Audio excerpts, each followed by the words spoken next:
Bismillahirrahmanirrahim. Assalamualaikum warahmatullahi wabarakatuh.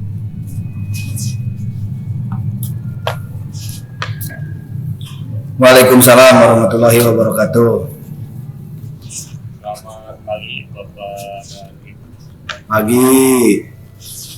Kita bertemu lagi di hari Selasa tanggal 14 Juli 2021, di mana pada kesempatan ini kita masih berada dalam pelatihan kurikulum sekolah penggerak. Puji dan syukur, mari sama-sama kita panjatkan kehadiran Allah yang Maha Esa, di mana atas berkat dan rahmatnya kita sampai detik hari ini masih diberi nikmat sehat dan nikmat iman. Salawat serta salam, marilah sama-sama kita menggunakan kehadiran Nabi besar Muhammad Sallallahu Alaihi Wasallam.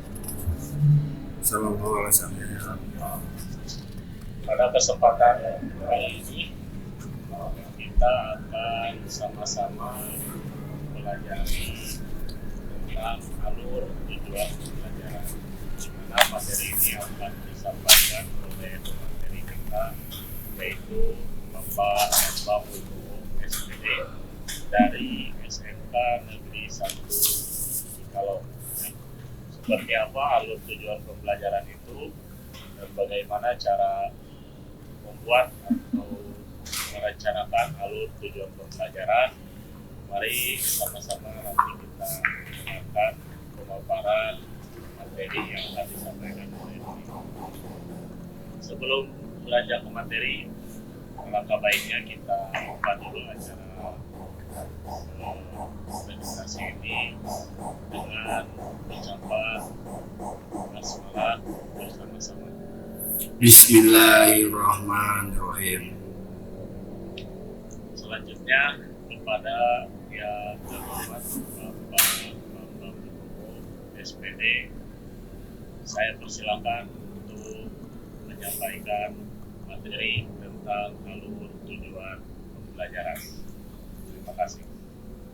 Terima kasih kepada moderator yang telah memberikan waktu untuk memaparkan alur tujuan pembelajaran. Assalamualaikum warahmatullahi wabarakatuh. Waalaikumsalam warahmatullahi wabarakatuh. Masih semangat semuanya? Masih. Alhamdulillah kalau masih semangat. Yang saya hormati para peserta in-house training ini, mudah-mudahan kita semuanya dalam lindungan Allah Subhanahu wa Ta'ala selalu diberikan kesehatan dan dijauhkan dari virus corona. Mudah-mudahan kita semuanya sehat selalu, keluarga kita sehat selalu, dan selalu dilimpahkan rizkinya. Masuk ke materi alur tujuan pembelajaran atau disingkat ATP.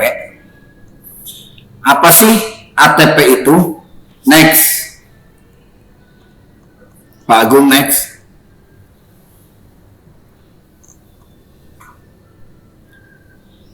Alur pembelajaran adalah rangkaian tujuan pembelajaran yang disusun secara logis menurut urutan pembelajaran sejak awal hingga akhir suatu fase.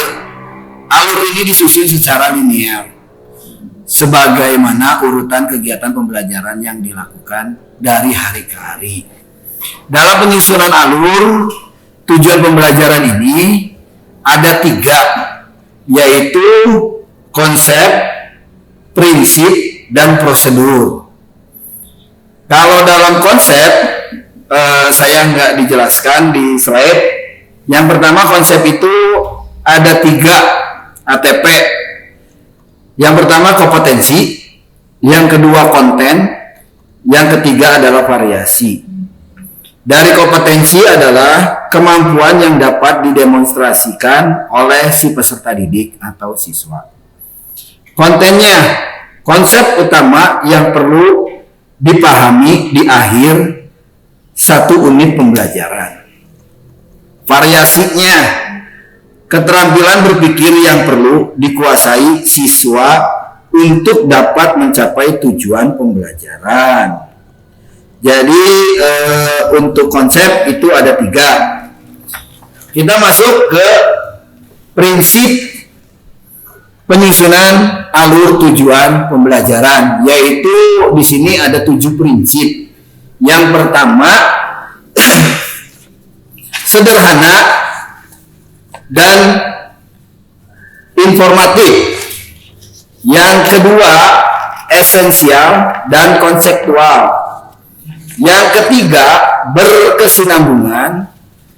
Yang keempat pengoptimalan 3 aspek kompetensi. Yang kelima yaitu merdeka belajar. Yang keenam operasional dan aplikatif. Dan yang ketujuh adalah adaptif dan fleksibel. Saya jelaskan tentang 7 prinsip itu satu persatu. Yang pertama, sederhana dan informatif. Perumusan alur tujuan pembelajaran dipahami oleh penulis sendiri maupun pengguna atau pembaca. Jadi minimal kita membuat alur itu harus dipahami umpan balik oleh kita yang menulis dan oleh si pembaca. Hal ini dapat dilakukan dengan menggunakan istilah atau terminologi yang umum dan tidak bermakna ambigu atau tidak kejelasan, atau tafsir ganda, jadi jangan sampai membingungkan ke anak. Untuk penggunaan istilah khusus, penulis dapat menyertakan penjelasan secukupnya dalam bentuk glosarium.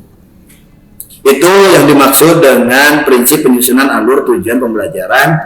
Poin 1, sederhana dan informatif. Yang kedua, esensial dan konseptual.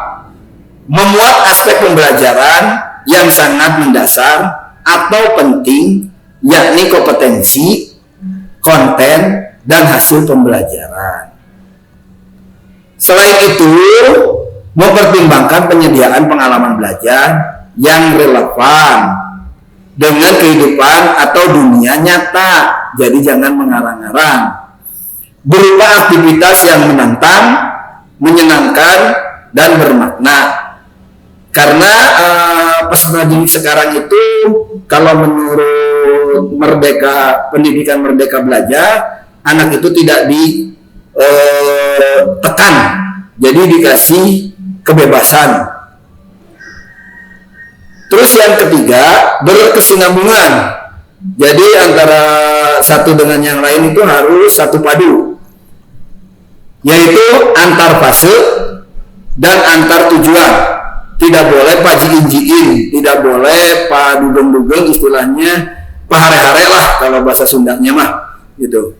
Pembelajaran saling terkait dan merupakan capaian secara runtut, sistematis, dan berjenjang untuk memperoleh capaian pembelajaran yang telah ditetapkan dalam setiap mata pelajaran. Penyusunan dilakukan secara kronologis berdasarkan urutan pembelajaran dari waktu ke waktu. Next, bagus.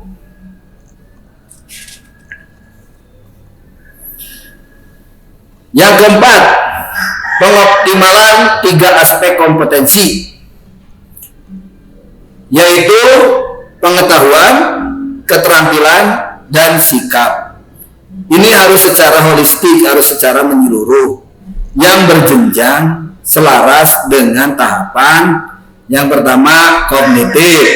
Di dalam kognitif itu adalah mengingat, memahami, mengaplikasi, menganalisis, mengevaluasi, dan mencipta. Nah, di sini hampir sama dengan penilaian taksonomi Bloom yang udah ditetapkan, yaitu tentang penilaian hot dan lot. Jadi ada C1, C2, C3, C4, C5, dan C6 seperti piramid.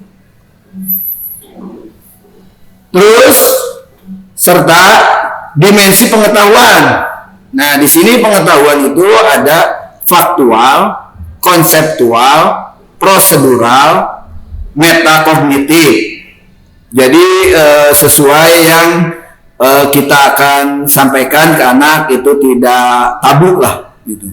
Harus jelas, harus secara prosedural pengetahuannya. Terus pengoptimalan juga dilakukan pada penumbuhan kecakapan hidup.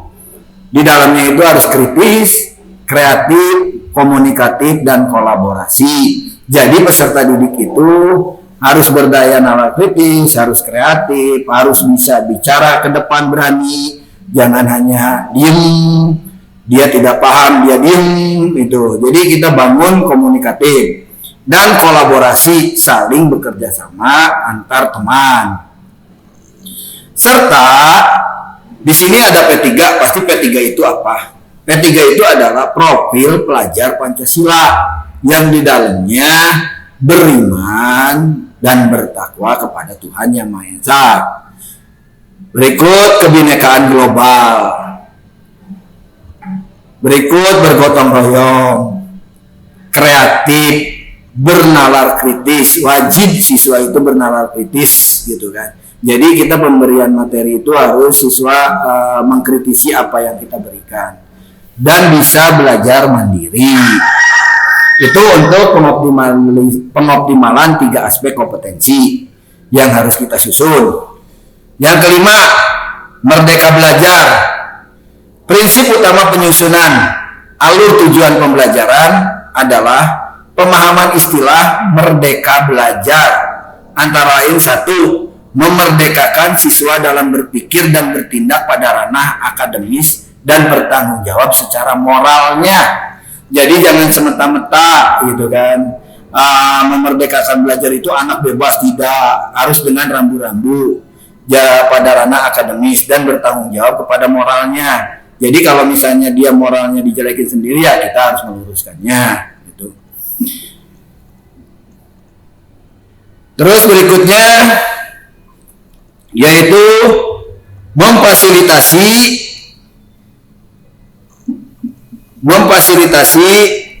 dan menginspirasi kreativitas siswa dengan mempertimbangkan keunikan individualnya. Nah, inilah uniknya peserta didik sekarang, karena kurikulum kita itu dinamis, berubah-ubah. Jadi kita harus mengikuti mempertimbangkan keunikan anak, karena anak itu dari satu ke satu tidak bisa disamakan. Misalnya contoh, Pak Agung dengan Pak Diki itu tidak bisa saya samakan. Misalnya Pak Agung pintar dalam pengkaliannya, gitu. Terus Pak Diki pintar dalam pengurangannya. Belum tentu Pak Agung itu pintar dalam pengurangan dan Pak Diki itu pintar dalam pengkalian. Jadi itulah keunikan si siswa secara individualnya. Di dalamnya itu kecepatan belajar, gaya dan minat. Kecepatan pasti berbeda-beda tuh antara siswa yang satu dan siswa yang dua. Yang ketiga adalah mengoptimalkan peran dan kompetensi guru dalam merumuskan perencanaan dan pelaksanaan pembelajaran. Jadi peran kompetensi guru wajib untuk merumuskan perencanaan dan pelaksanaan pembelajaran. Berikut Pak Agung. Pak Agung, next, operasional dan aplikatifnya Pak Agung. Nah itu rumusan alur tujuan pembelajaran, memvisualisasikan dan mendeskripsikan proses pembelajaran dan penilaian secara utuh yang dapat menjadi acuan operasional yang aplikatif untuk merancang modul ajar yang akan kita berikan. Gitu. Jadi dari tujuan pembelajaran akan langsung ke modul ajar. Yang terakhir, adaptif dan fleksibel. Yang ketujuh, sesuai dengan karakteristik mata pelajaran, karakteristik siswa, dan karakteristik satuan pendidikan, serta mempertimbangkan alokasi waktu. Jadi jangan semata-mata kita membuat tujuan pembelajaran tanpa berpikir mempertimbangkan alokasi waktu dan relevansi antar mata pelajaran. Jadi ada mentang-mentang kita belum tuntas, kita terus aja. Jadi tidak boleh. Jadi antar pelajaran harus satu padu, serta ruang lingkup pembelajaran yakni intrakurikuler, kokurikuler, dan ekstrakurikuler, itu yang di luar akademis. Next, Pak Agung. Nah, ada apa sajakah prinsip dalam menyusun alur tujuan pembelajaran yang harus kita ketahui, harus perlu diingat. Next, Pak Agung, yaitu satu, perumusan dan penyusunan alur dan tujuan pembelajaran. Yang kedua, penggunaan kata kerja operasional. Yang pertama, perumusan dan penyusunan alur dan tujuan pembelajaran berfungsi mengarahkan guru dalam merencanakan pengimplementasian dan mengevaluasi pembelajaran secara keseluruhan, sehingga capaian pembelajaran diperoleh secara sistematis, konsisten, terarah, dan terukur. Yang kedua, penggunaan kata kerja operasional. Dalam rumusan tujuan pembelajaran memfasilitasi guru dalam mengidentifikasi indikator atau kegiatan aktivitas pembelajaran yang ditentukannya sangat terkait dengan pemilihan materi ajar dan jenis evaluasi pembelajaran baik formatif maupun sumatif. Jadi asesmen penilaiannya juga kita harus pertimbangkan. Berikut adalah prosedur penyusunan alur. Ini yang ketiga ya Bu ya dan Pak. Yang pertama adalah konsep, yang kedua prinsip, yang ketiga adalah prosedur. Prosedur penyusunan alur tujuan pembelajaran itu ada 7. Yang pertama, melakukan analisis capaian yang membuat materi dan kompetensi, pengetahuan, keterampilan, dan sikap. Ada 6 fase nih ya dalam capaian pembelajaran, yaitu fase A untuk kelas 1 dan 2 SD, fase B untuk kelas 3 dan 4 SD, fase C untuk kelas 5 dan kelas 6 SD, fase D untuk kelas 7, 8, dan 9. Fase D itu semuanya, tidak ada fase-fase lagi SMP mah. Fase E itu untuk kelas 10, SMA dan SMK. Fase F untuk kelas 11 dan kelas 12. Tapi kita ini untuk fase F dan fase L kelas 10 dan kelas 11 untuk materi PJOK itu sampai kelas 11. Kedua, identifikasi kompetensi-kompetensi di akhir fase dan kompetensi-kompetensi sebelumnya yang perlu dikuasai peserta didik sebelumnya mencapai kompetensi di akhir fase. Ketiga, melakukan analisis setiap elemen atau sub-elemen P3. Nah, ini menyebutkan P3 sesuai dengan mata pelajaran dan capaian pembelajaran pada fase tersebut. Ada 6 dimensi: beriman, bertakwa kepada Tuhan Yang Maha Esa, dan berakhlak mulia, mandiri, bergotong royong, berkebinekaan global, bernalar kritis, dan kreatif. 4. Next, Pak Agung. Berdasarkan identifikasi kompetensi inti di akhir fase, merumuskan tujuan pembelajaran dengan mempertimbangkan kompetensi yang akan dicapai, pemahaman bermakna yang akan dipahami, dan variasi keterampilan berpikir apa yang perlu dikuasai siswa untuk mencapai tujuan pembelajaran. Yang kelima, setelah tujuan pembelajaran dirumuskan, susun tujuan pembelajaran secara linear sebagaimana urutan kegiatan pembelajaran yang dilakukan dari hari ke hari. Next, tentukan lingkup materi dan materi utama setiap tujuan pembelajaran. Yang di dalamnya setiap tujuan pembelajaran dapat memiliki lebih dari satu lingkup materi dan materi utama. Yang terakhir, 7. Berdasarkan perumusan tujuan pembelajaran, tentukan jumlah jam pelajaran yang diperlukan. Jadi kita dalam menyusun prosedur penyusun alur tujuan pembelajaran itu harus disesuaikan dulu jumlah jam mata pelajaran.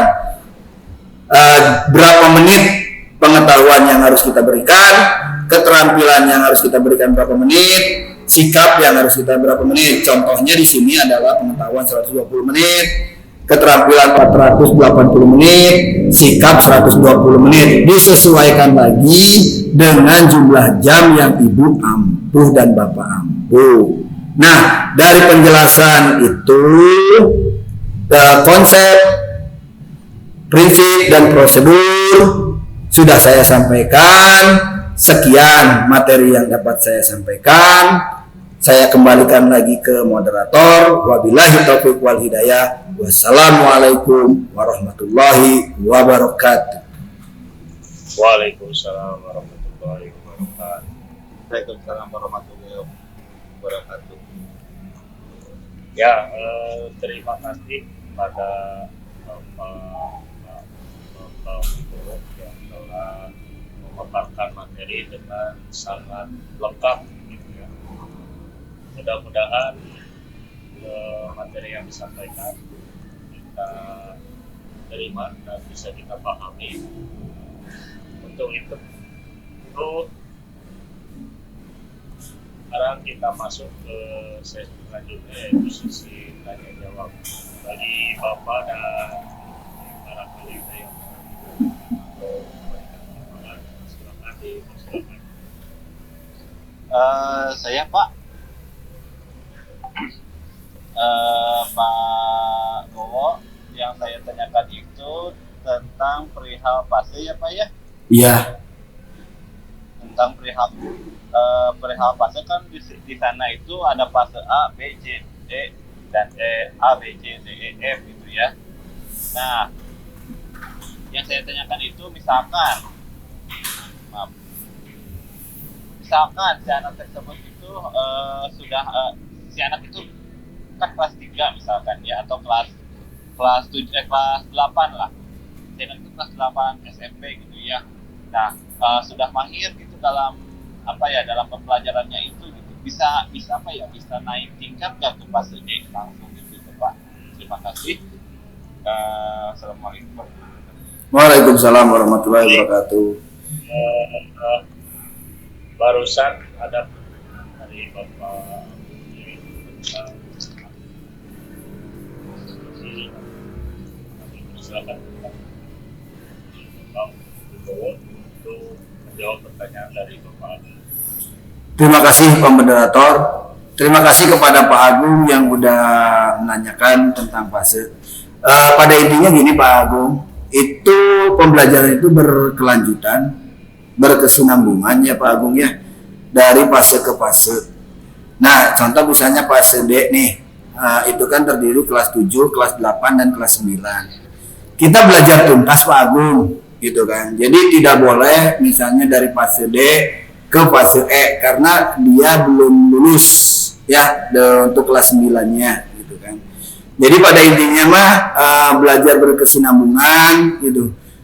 Untuk ketuntasan belajar, misalnya contoh dia mahir dalam permainan atau hitungan matematika lah, contoh hitungan matematika dia udah pasti semuanya, itu tetap Pak Agung harus menjadi membantu guru atau tutor sebaya apabila ada siswa yang kurang mampu dalam menghitung gitu. Jadi tidak boleh loncat ke fase berikutnya gitu. Jadi harus tetap ditempuh fase D ya, kelas 7, kelas 8, kelas 9. Itu Pak Agung. Seperti itu penjelasannya. Baik. Mudah-mudahan tidak puas ya Pak Agung ya. Mudah-mudahan tidak puas. Kalau tidak puas bisa di luar room kita bisa bahas kembali Pak Agung. Baik Bapak, baik. Ya, itulah tadi jawaban dari materi kita. Mudah-mudahan yang bertanya paham dengan jawaban dari materi. Untuk selanjutnya acara kita cukupkan sekian. Mudah-mudahan apa saja yang disampaikan oleh materi bisa bermanfaat untuk kita ke depannya dalam menjalankan pembelajaran, khususnya dalam merancang alur tujuan pembelajaran. Sebelum kita akhiri, marilah kita ucapkan hamdalah bersama-sama. Alhamdulillah. Alhamdulillahirabbil alamin. Terima kasih atas perhatian semuanya. Billahi taufiq wal hidayah. Wassalamualaikum warahmatullahi wabarakatuh. Waalaikumsalam warahmatullahi wabarakatuh.